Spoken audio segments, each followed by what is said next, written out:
So thank you so much for having me tonight, and thank you to the Mentor Library, especially because I had to change the date, so thank you for being flexible and accommodating me when my schedule got a little crazy. So yes, I'm here to talk about Stan Hywet. I'm the curator at Stan Hywet Hall Gardens. I've been there 8.5 years at this point, coming very close on my 9th year. So I'll give you a little overview of the estate, the family, a little bit about Goodyear history, and then I'm happy to answer any questions at the end, even if it's something I didn't cover. Who has been to Stan Hywet before? Oh, okay, so hopefully not too repetitive. I always try to tell things that you wouldn't necessarily hear on your guided tour as you went there. So here's our lovely manor house at Stan Hywet. And as I think everybody, since you all raised your hand, is familiar, it's the home of the Seiberling family. So F.A. Seiberling and his wife Gertrude. And then they had 7 children, 6 of whom lived to adulthood.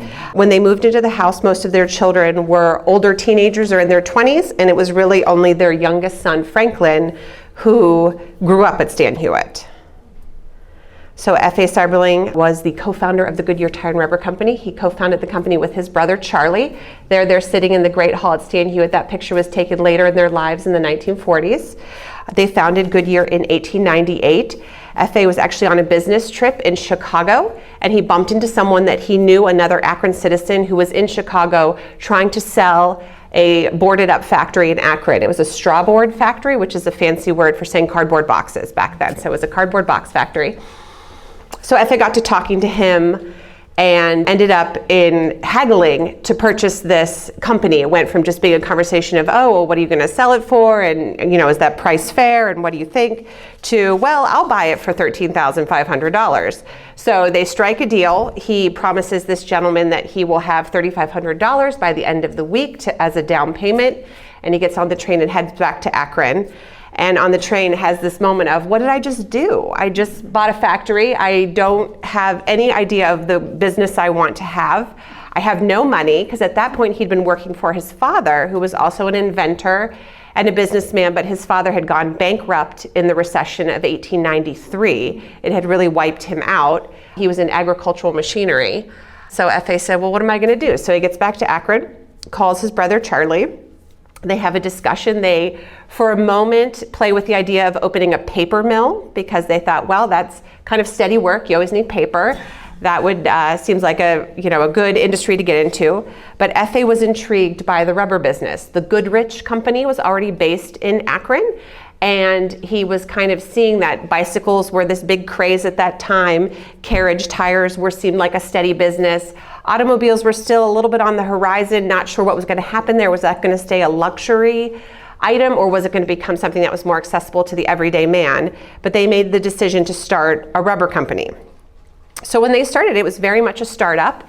They had a lot of competition. Most rubber production was on the East Coast at that point in New England. People were making rubber-soled shoes and, like I said, bicycle and carriage tires. There were a lot of really strong patents that were controlling the recipes for how to make a bicycle or a carriage tire. So Goodyear really struggled in the beginning, and there were moments, there are stories of how they almost didn't meet payroll from week to week, and how things got almost, at one point they considered selling the company after some financial difficulties. So it really struggled early on. But F.A. knew that it could be successful, and he took kind of a two-pronged approach. One was he just started to violate the patents that were prohibiting him from making money, and he just said, well, I'm going to do it anyway. And of course got into a bunch of different lawsuits that ultimately turned out in his favor. And the other was innovate. He said, if I can't build tires because of the restrictions of these patents, I'm going to find another way to build tires that can then afford me the freedom and flexibility to make money and run my business. So this is just a handful of those patents. He had 18 patents in his name in the 20 years that he oversaw Goodyear. But really the one that was the most significant is the Seiberling State tire building machine. This was in 1908, and that's the photo in the center. That is the Seiberling State tire building machine. William State was an engineer at Goodyear. He and F.A. collaborated on this project because before that, tires were made by hand. And so you literally have these big brawny guys that would have to physically stretch the rubber over the rim of a tire, and a really good tire builder could make 5 to 6 tires a day. So you think of this date, 1908, that's the year that Ford is rolling the Model T off the factory floor in Detroit. So automobiles are now really booming. In just this 10-year period from 1898 to 1908, the automobile industry is becoming a force, and it's becoming very clear to the rubber industry that cars are here to stay and cars are becoming more accessible. So FA had to strategize, how can I make quality tires faster? So they developed this machine, which you still needed that manpower, but it really automated the process. So it would stretch the rubber more evenly across the rim. It would distribute the materials evenly. So now a tire builder operating on the tire building machine could make 50 tires a day, just one tire builder. So it became a game changer and was really that first major step that catapulted Goodyear ahead of the competition. And FA was very shrewd. He actually licensed this machine out to all the other tire builders in Akron, to Firestone, to Goodrich, to Kelly Springfield, to Mohawk. And within about 5 or 6 years, 75% of the tires in the country were being built on a Seiberling State tire building machine.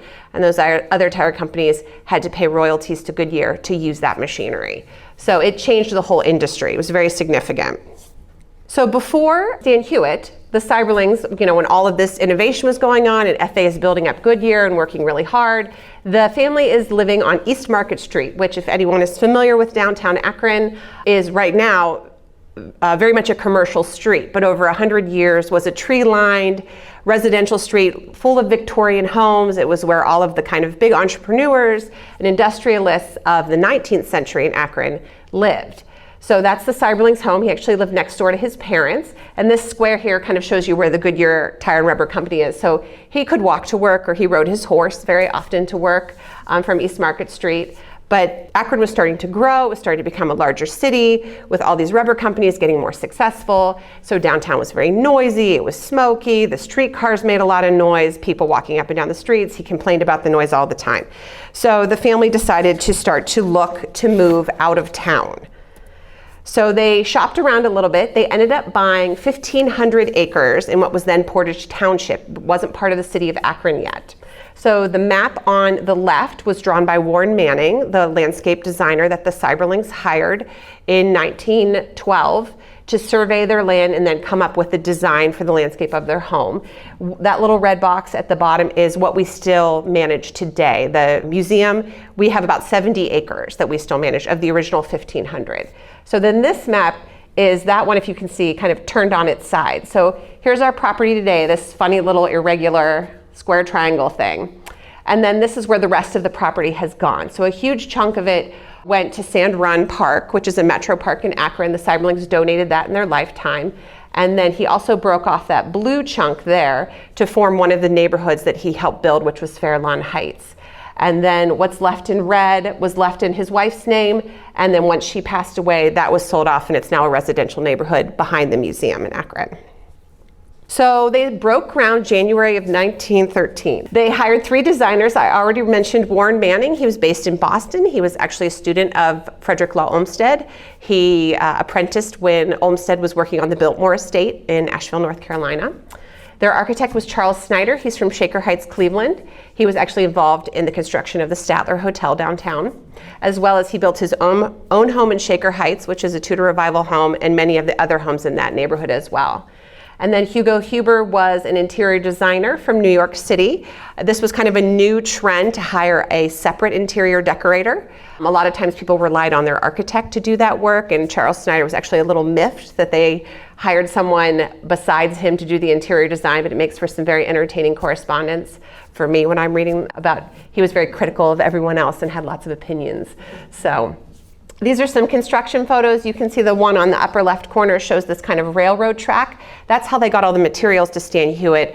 There is a rail line that runs on the north side of the property. It's still an active rail line today. And they built a spur off of that went right up to the front door of the house. So everything was delivered by rail car to the house. All of the construction materials, and then also all of the furniture, things like that. When they started thinking about construction, FA originally told Charles Snyder, the most I want to spend is $150,000. Design my house, $150,000, that's the ceiling.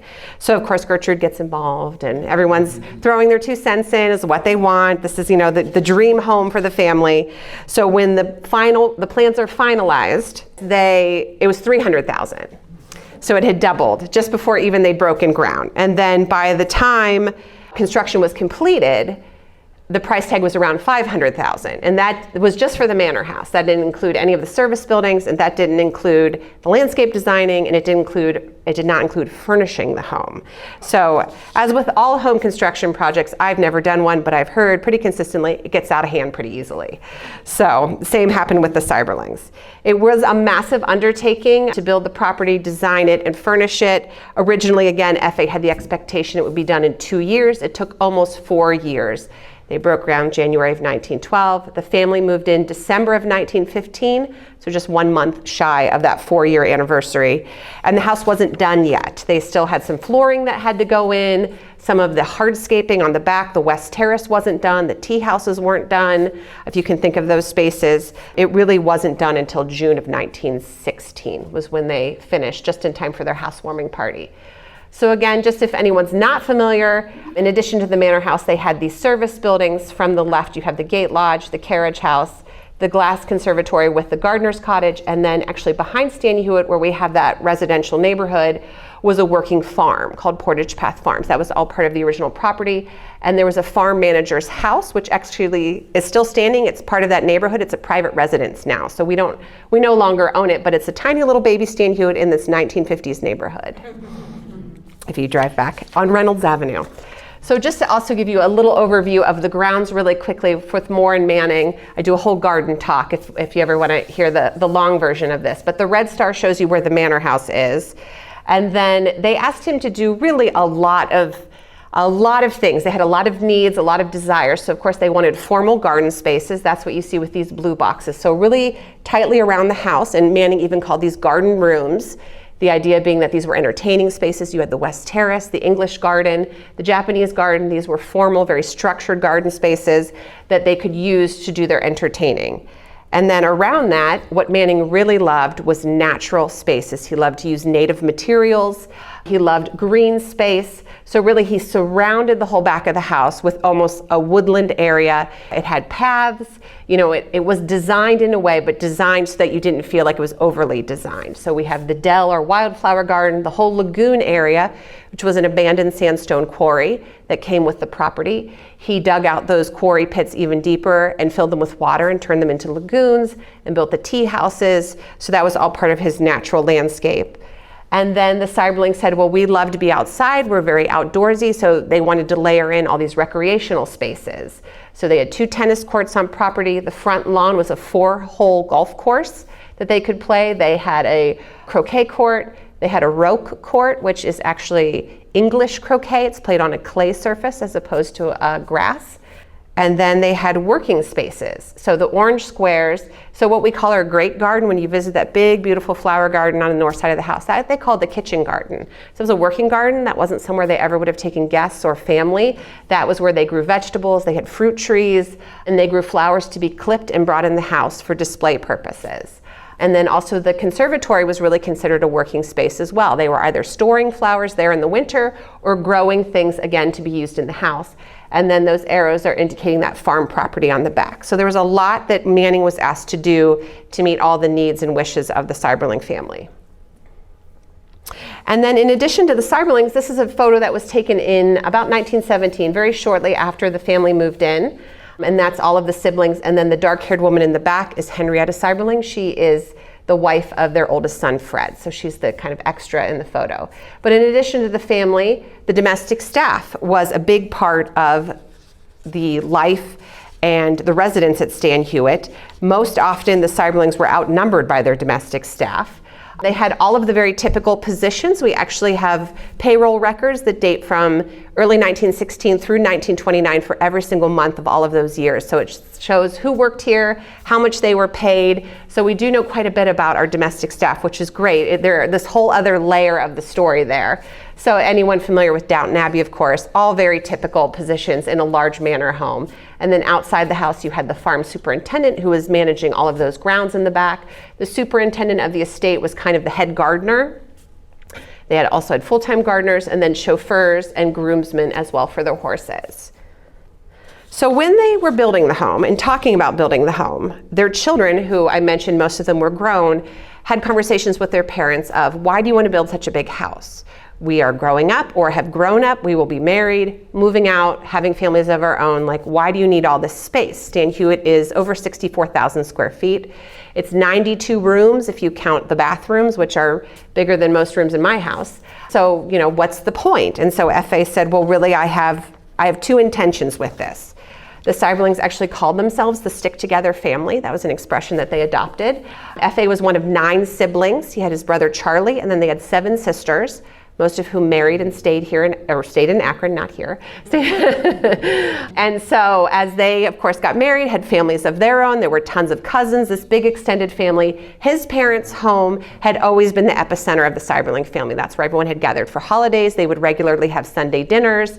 So FA wanted to make sure that that wasn't lost once his parents passed away. So he said, well, I want a large house because I want someplace for you all to come back to. Of course, you'll get married, you'll move away, but for holidays and everything, this will be the new home base, and you can come and be here and we can all be together as a family.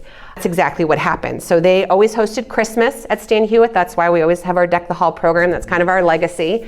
And in the 30s and 40s, they were hosting dinner for 80 and 90 people because they, of course, invited not just their children and their spouses and grandchildren, all of the extended family came as well. So the Seiberlings did have 22 grandchildren, so I'll throw it in there now. But his other intention is captured over the entryway of the house.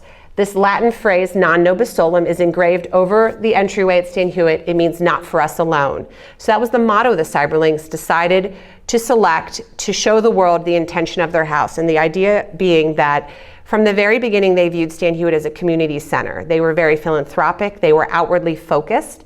Aside from kind of purchasing what they needed to decorate their house, they didn't collect anything. They didn't collect books. They didn't collect art. They didn't kind of have these interests like some of those larger philanthropists did. All of their time and energy and money went back into the city of Akron. And at the same time that Stan Hywet was being built, Akron was really growing rapidly. It took on the nickname City of Opportunity. All these rubber businesses are growing. So this is a current Google map, but I plugged in the historic addresses of, I think it's about the top 20 or 25 rubber companies. And Goodyear is, where are you? Right here on the east side. But they were kind of sprinkled all throughout the city, Firestone's all the way down here. On the south side, this is Firestone Park, if anyone's kind of familiar with Akron. So all these people are moving in. This is Goodyear. You can see how dark the sky is. I'm sure this was a daytime picture. Even the pollution is captured in a black and white photo. And these people, no shoes. Some of these people aren't wearing shoes either, which is just crazy. But so Akron's growing. We have a lot of people moving in. Between the 1910 census and the 1920 census, Akron is the fastest growing city in America. The population jumps from 69,000 to almost 209,000 people in just 10 years. And you can see the breakdown between migrants. These are people mostly coming from Kentucky, West Virginia, Appalachia, Western Pennsylvania to get rubber jobs. You have immigrants coming from overseas, and then African Americans moving up from the South for opportunity as well. So, and there's the breakdown of the kind of top ethnicities in Akron as well. And this is an Americanization class that Goodyear offered. Of course, all these people are coming in. They don't speak English, a lot of them. They have to get acclimated to what's life like in Akron and in America. So Goodyear was very forward thinking in, let's make sure everyone learns how to speak English. Let's help you get housing. Let's get all these things figured out for you. So they actually did a lot for the immigrants that got jobs at Goodyear to help them kind of get started. But with all that growth comes a ton of infrastructure problems. Akron was really not prepared to take on all of these people that are just rushing in. And there are all these wild stories of, especially housing was a huge issue in Akron, and that men, of course, would come first, try to get established, and then send for their families, whether they're coming from West Virginia or they're coming from Hungary. That's usually typically what would happen. So housing wasn't being built fast enough. And there are stories of men that you couldn't rent an apartment in Akron, you would rent a bed. People would actually just create dormitories in their house. And so you'd rent a bed, but you'd only rent a bed for 12 hours because someone else was renting the bed for the other 12 hours. And these men would get off their shift at the rubber factory and come home to go to sleep, and the bed was still warm because that guy had just gotten out of the bed to head into work. So this was obviously not very sustainable, and just as fast as people were moving in, just as many people were moving out because they said, well, I can't bring my family here, I have nowhere to live, this isn't going to work out. So FA kind of stepped in, and so the first neighborhood he built was Goodyear Heights. So on the east side of Akron, right around the factory, he had acquired 400 acres of farmland. He approached the board of directors at Goodyear and said, I think that Goodyear should support the construction of a neighborhood that can be then given to factory workers. They said, absolutely not. We don't want to get involved with people's lives. That's their own business. They have to figure it out. And he said, okay, well, I'll do it myself then. So he ended up hiring, again, Warren Manning to lay out Goodyear Heights. He hired an architect from Pittsburgh. They offered, I think it was about 8 to 10 different architectural styles of homes that people could select. First, the lots were auctioned off first to Goodyear factory workers. They were given kind of first dibs. You didn't have to work in Goodyear to live there, but basically you had to wait and see if all the lots were chosen. It was so popular that within a week of announcing the lottery and making it available, the lots were sold out.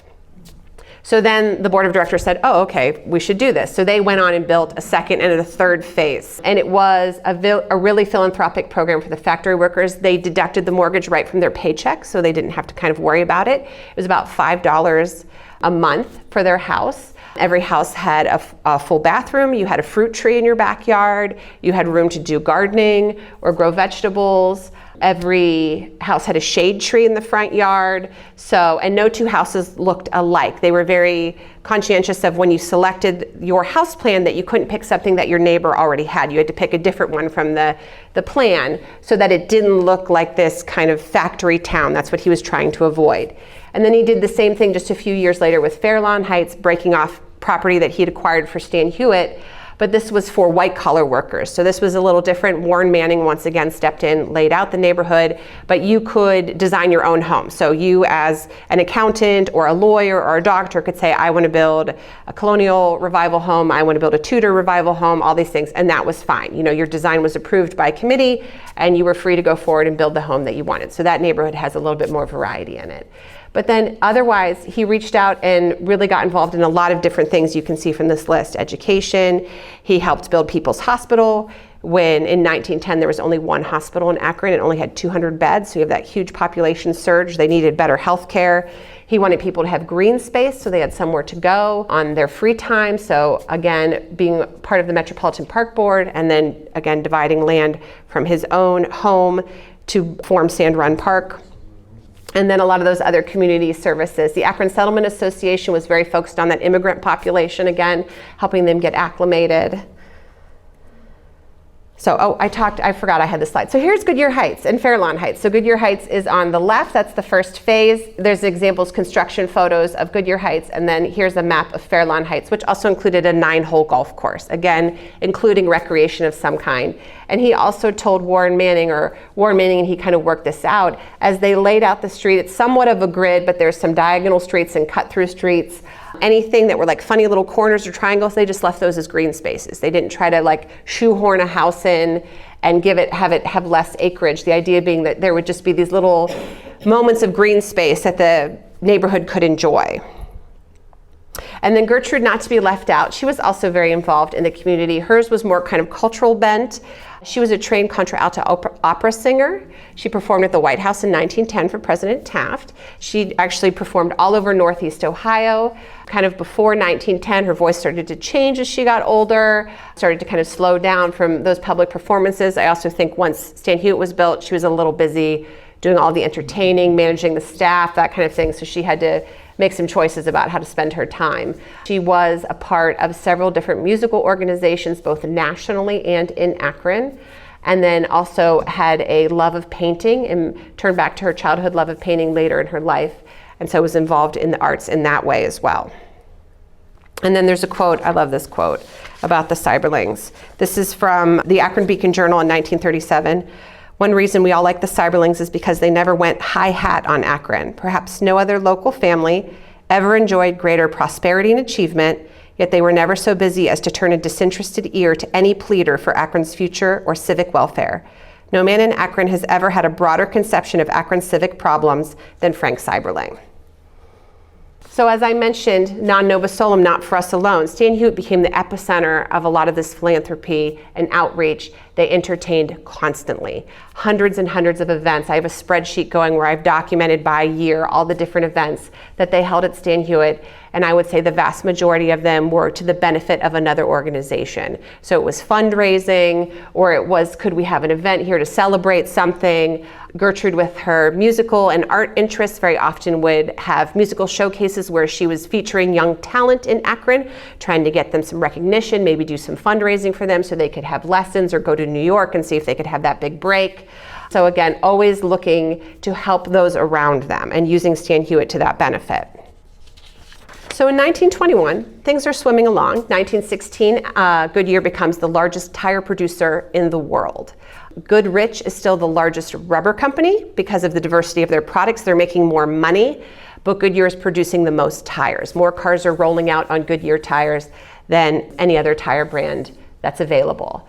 After World War I, the United States falls into a recession. It was actually the worst recession until the one we had in 2008, but people don't really talk about the 1921 recession.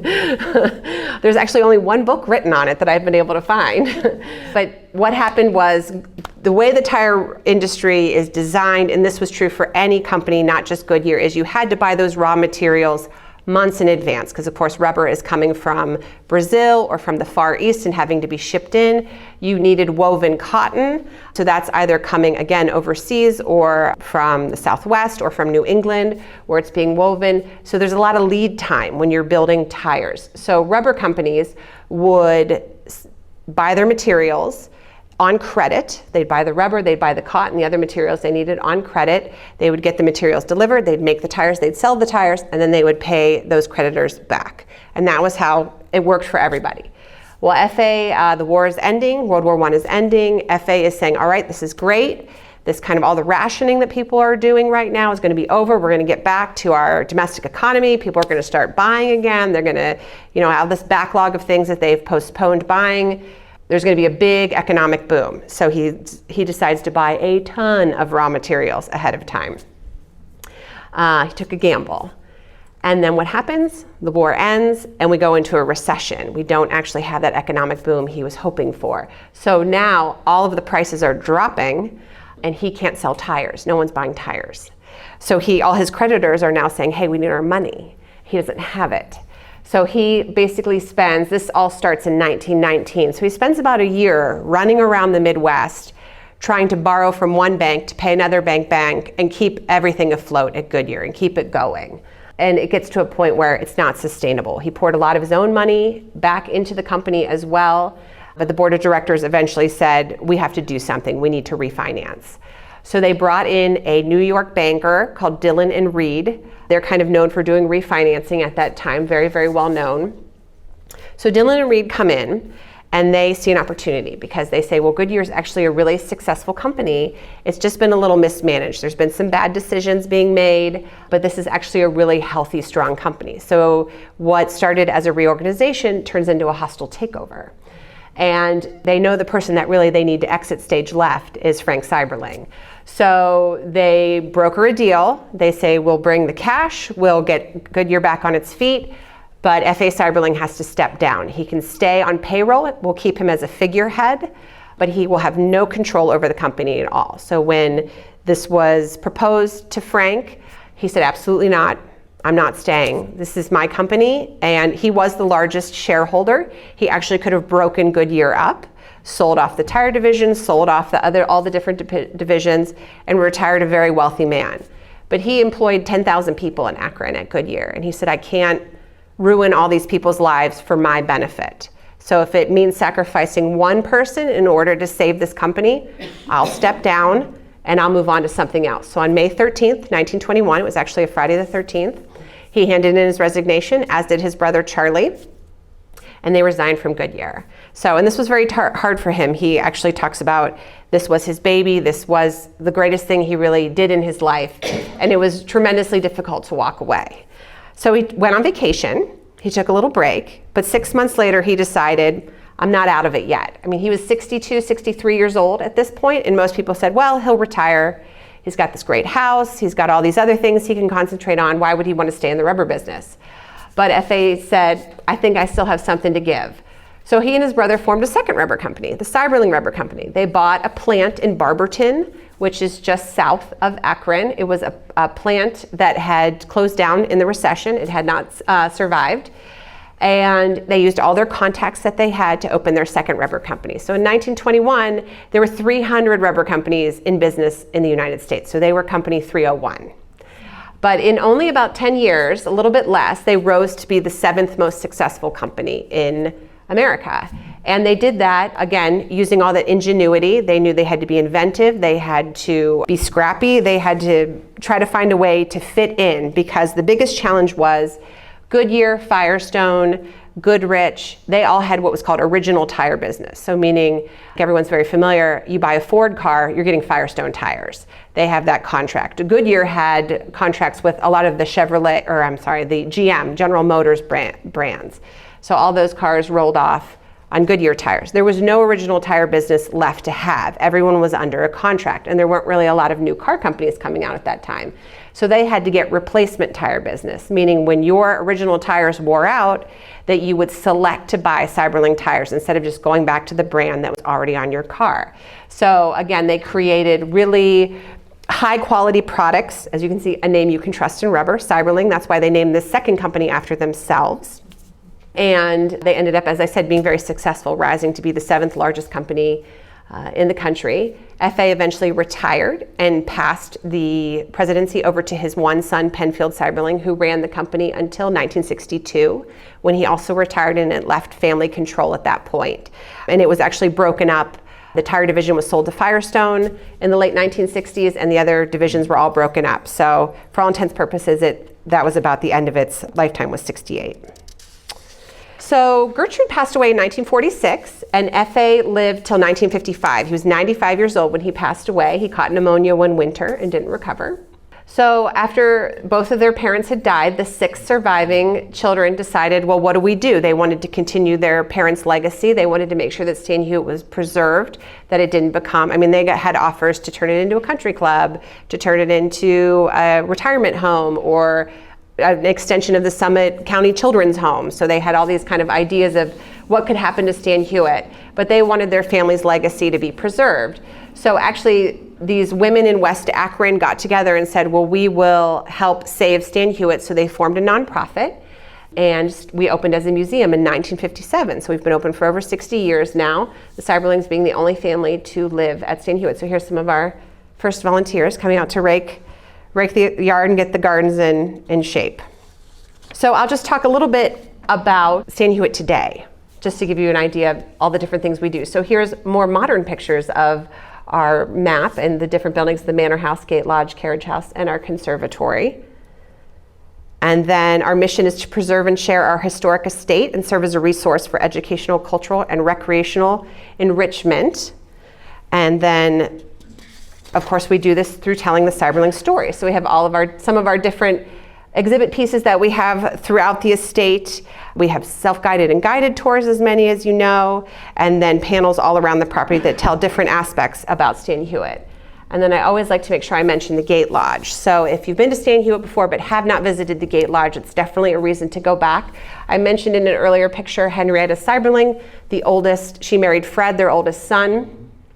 Make a very long story short. She and Fred moved into the Gate Lodge in 1923. It was originally the home of the superintendent of the estate. He passed away. They didn't fill that job again. So that building was basically empty. Henrietta and Fred were living in the manor house, and I think they needed a little space. Even though it's a 64,000 square foot home, when you're living with your in-laws, there's challenges. So they decided to move out. That they were having marital problems pretty early on, and I think they thought, well, this will help if we have our own home. It really did not. They had a very unhappy marriage. Fred ended up moving back into the manor home. Henrietta stayed in the Gate Lodge with their 3 children.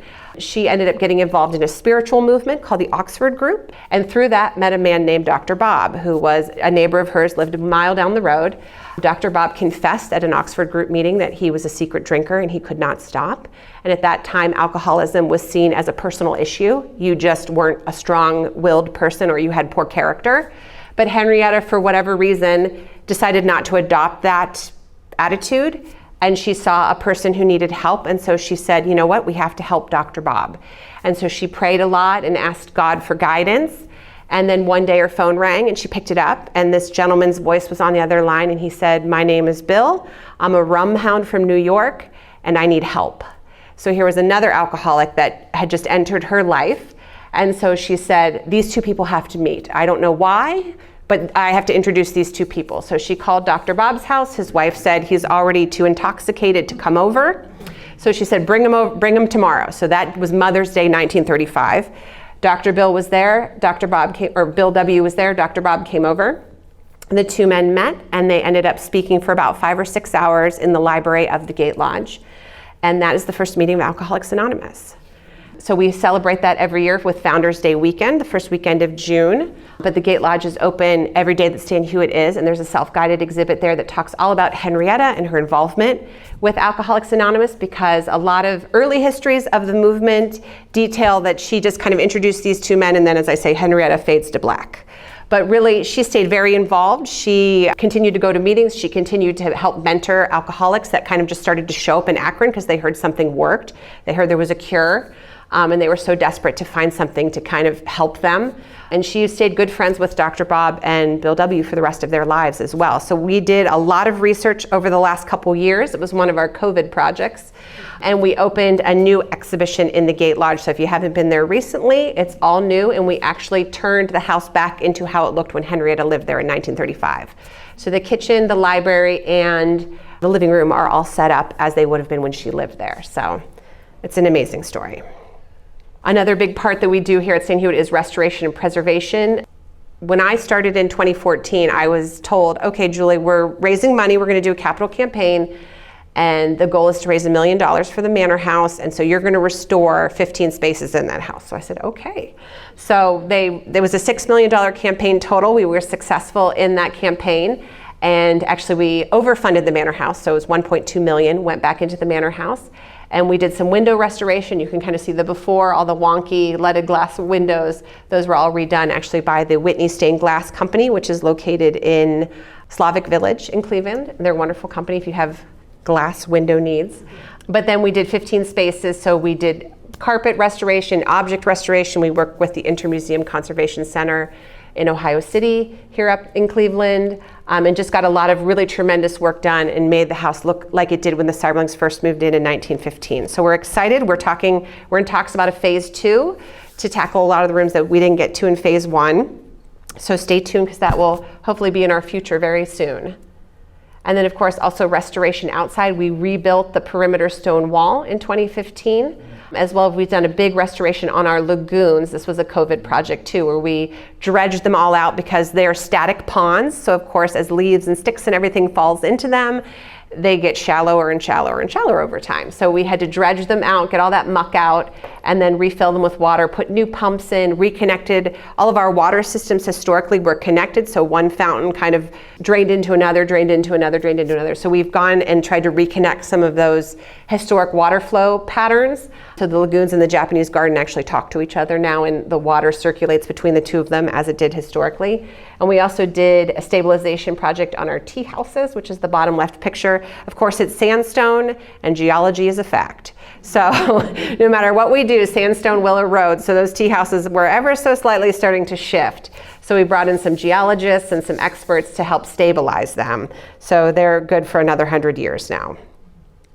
And then of course, we always offer a lot of educational programming, both for school groups, family groups, and then we have entered into the foray of virtual programming as well, post-COVID.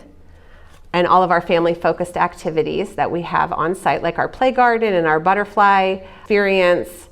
We love kids. And then of course, all of our signature events. So we have Egg Hunt, Founders Day, which I talked about is the anniversary of Alcoholics Anonymous, 2 car shows, Off of the Vine, which is our wine tasting event, Ohio Mart, which is coming up soon, if anyone likes artisanal crafts, and Murder in the Mansion, which is our interactive theater. And then of course, the big one, yes, Deck the Hall. We take Deck the Hall down in January, and we start planning for that December to come. So it's a year-round, Christmas never goes away at Stan Hywet. So yeah, so that is my last slide. So I'm happy to take any questions if anyone would like to know anything more, have more information. Yes, sir. Stan Hywet. I know. I always forget that part. I'm terrible. And everybody, thankfully, someone always asks. Yes, Stan Hywet is not a name. Of course, we do get people that say, oh, it's the Hywet's house. But or the Firestone Estate. That's the other one we get. No, Stan Hywet is Old English, meaning stone hewn or stone quarried. So when Gertrude, we actually have a letter. Their middle son, Willard, was at Princeton at the time, and his roommate was studying old languages. So she wrote to Abe, the roommate, and said, all right, I'm building this Tudor Revival home, and I need to have a name for it. So what do you recommend? What words would work? So he sent her this letter back that is like, this is Old English for meadow, this is Old English for grass, this is Old English for stone. And he said, just pick whatever sounds good, stick them together, play around with it, you'll come up with something you like. So they came up with Stan Hywet, meaning stone hewn. Yes? Goodyear. I mean, if it's Seiberling, where or how did he come up with the name? With Goodyear, so Charles Goodyear was the inventor in the 19th century, and I think it was 1839. He's the first inventor that vulcanized rubber successfully, because before that rubber existed, but it was too brittle in the winter and it was too sticky in the summer, so you really couldn't do anything with it. So a lot of scientists and inventors at that time were trying to find that magic formula that would stabilize rubber so it could be used year-round and be more versatile. And Charles Goodyear did it. I'm not that familiar with the story, but all I know is it was by accident. He kind of accidentally combined two things together, and voila, rubber stabilized. He never made any money off of it. He died broke. But and we don't know exactly how the conversation went, that's not recorded, but that they just decided to name the company in honor of Charles Goodyear because he was the reason they were there. They couldn't open a rubber company if it hadn't been for him. Any other questions? Yes? So when the house was handed off to the foundation, did they throw some money in the pot too to take care of it? No, they were broke. So F.A. pretty much died with very little money. Any wealth he had was in the property itself. So because when he stepped down from Goodyear, I mean, he was a multi-millionaire when he was running Goodyear many times over, and opening the Seiberling Rubber Company. Again, that's a whole other presentation, but he was in lawsuits with Goodyear for about 15 to 20 years after stepping down. They both were suing each other constantly. He had patents in his name that he wanted ownership of. They claimed that he stole money from the company, just very, it was a messy breakup, a very messy breakup. And so he had spent a lot of money doing that. And then opening Seiberling Rubber, the 20s went pretty well. They were building up, they were getting more successful, but his salary was really, a quarter of what it had been at Goodyear, even less. I think his starting salary was $20,000, where at Goodyear he was, making a couple $1 million a year. So a big change. And of course, he still had all the same expenses. They not only owned Stan Hywet, they owned two other properties as well. They had a summer home in Hessel, Michigan, up on the Upper Peninsula. That's where they went every July and August. And they owned a home in Miami Beach, and that's where they would go in the winter. F.A. never went anywhere because he worked constantly, but the other family got to travel around and enjoy these properties. So he had all these expenses, the staff that he had to pay. And then when the stock market crashed in 1929, they weren't really that affected by the stock market. He wasn't an investor in the stock market in a way that really endangered him. But then the Depression hit, and that really affected the business, the rubber company. He had to do some refinancing of the Seiberling Rubber Company. It's very financially painful. They almost lost that company during the Great Depression, kind of just managed to scrape by. So when he died, he had nothing. His kids were really supporting him at that point. They were paying the property taxes at Stan Hywet. They were kind of subsidizing him to keep him afloat. So what they did was they turned over the home to the foundation. That's what they signed over in 1957, but they retained ownership of all of the furnishings. And they said, we'll give you 10 years. If we don't feel like this is going to be successful, we're going to take all the furnishings out of the house, and we will then sell them or distribute them in the way that we see fit. But after 10 years went by, the children agreed, this is going along great. We will donate those furnishings to the foundation. So that's why Stan Hywet is so intact. We have about 98% of the original materials in their exact same position they were when the Seiberlings lived there. But then the kids were able to get kind of a tax write-off from donating that furniture. Yes? With such a large family, are there still a lot of Seiberlings in the area, and do they have any connection to the property? So of the 22 grandchildren, 8 are still living. None of them live locally. They're all in their late 80s and early 90s. We actually have one that's going to turn 100 this year. So they have good longevity. They do stay connected, kind of the next generation down. Some of their children are on our email lists, and they'll like reach out to me. They'll ask me like funny, hey, have you ever heard this? Or my dad or mom used to tell me this story, you know, or do you have a picture of this or that? So they do reach out to me sometimes, or actually I recently reached out to them because I was looking for wedding dresses to see if a wedding dress was still in the family. And it turns out it's probably not. But so yes, and then, but there are some great grandchildren, that next generation down, that live locally here around Akron, Summit County. So yeah, some are interested, some don't feel connected to it. It's just kind of another house to them. So it just depends. Yes, sir. Back to the beginning, I believe you said it was 1897, the two brothers were on their way home from Chicago. 98, yeah, it was the spring of 1898. They were flat broke, had to raise $3,500 in a week for the down payment. Yes. How did they come up with the funding? They asked one of their brother-in-laws to make a loan. So of course they had the 7 sisters, all married, fairly successful men in different industries. So they went to their one brother-in-law who was actually a childhood friend. His name was Lucius Miles.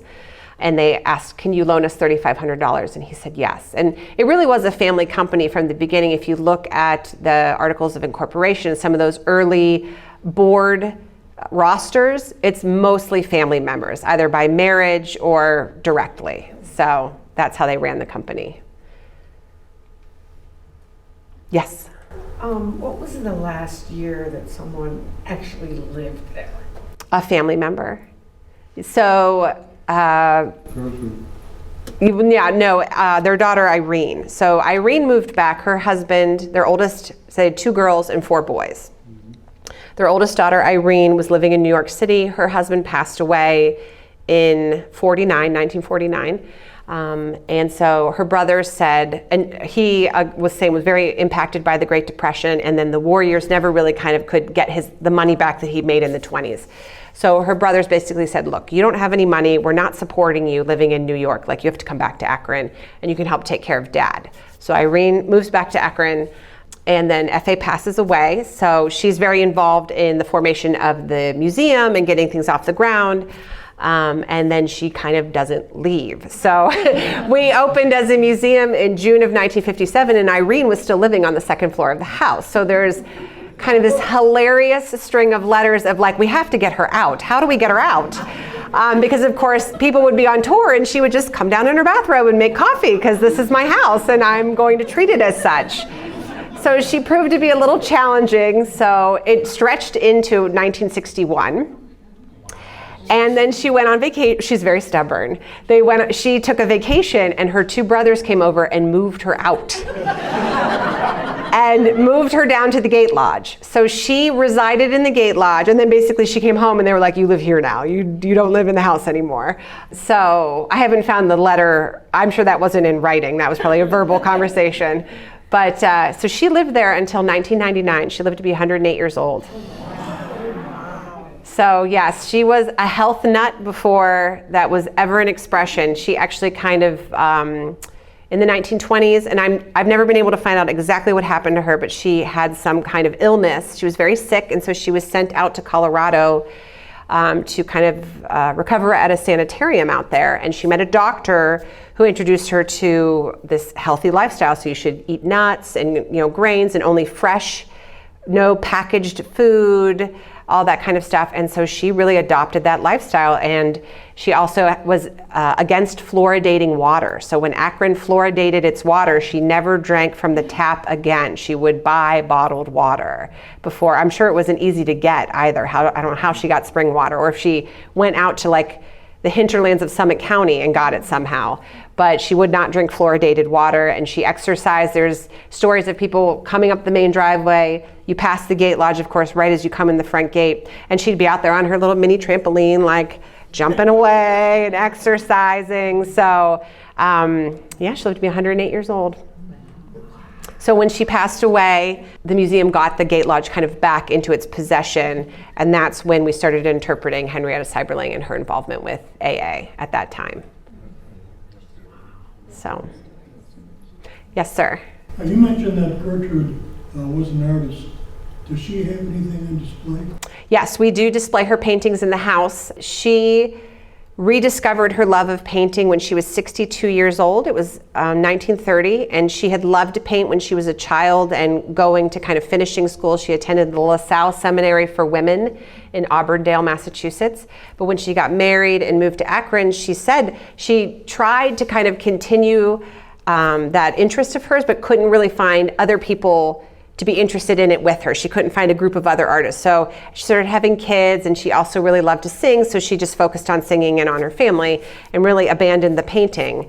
But when she was 62, she started to have slow down from some of those singing interests that she had, and she just bought some paints and a canvas and walked into her backyard at Stan Hywet and painted this little painting that we have. It's about this big, of a view of the Cuyahoga Valley.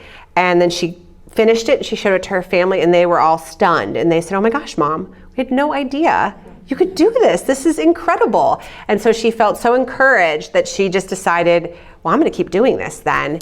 And they all demanded paintings for Christmas. So within that first year, we call it the first series, she did 10 paintings, and I think in about 11 months, all views of landscape around Stan Hywet, so that she could have Christmas presents for everybody. And she just kept going. So the last 14 years of her life, she devoted to art. She went to an art colony in Massachusetts one summer. She took classes in Kent and up in Cleveland, studied with all these kind of artists in Northeast Ohio that at the time were very up and coming and kind of known. And so we've documented about 150 paintings that she's done. We own just over 100 at Stan Hywet. The rest are in family ownership. There's just a handful, we're not quite sure where they are. But all the family knows that Stan Hywet would love to have their paintings someday. So hopefully, as you know, not that we want grandchildren to pass on, but eventually, and some of them are promised to us. People have been very specific, yes, you will receive this painting again. And sometimes it's nice surprises, just randomly. We actually got 2 recently out of a basement, and it was a grandson who'd left papers there, and he'd long been passed away. And so the person who had the paper said, "These belong to Bob Harrison. You know, I would like Stan Hywet to have them. He told me that they basically, if anything happened to him, these were mine." And we said, oh, okay. And there were 2 Gertrude paintings in there too. So sometimes they pop up in really fun places. Thank you. Yeah, and there's a book actually, if you come to our gift shop, or you might be able to get it through the library system, but it's The Art of Gertrude Seiberling. So it's one of the books that I worked on. So it talks about her as an artist and then has her catalog in the back of all her paintings. Anything else? Thank you, everyone.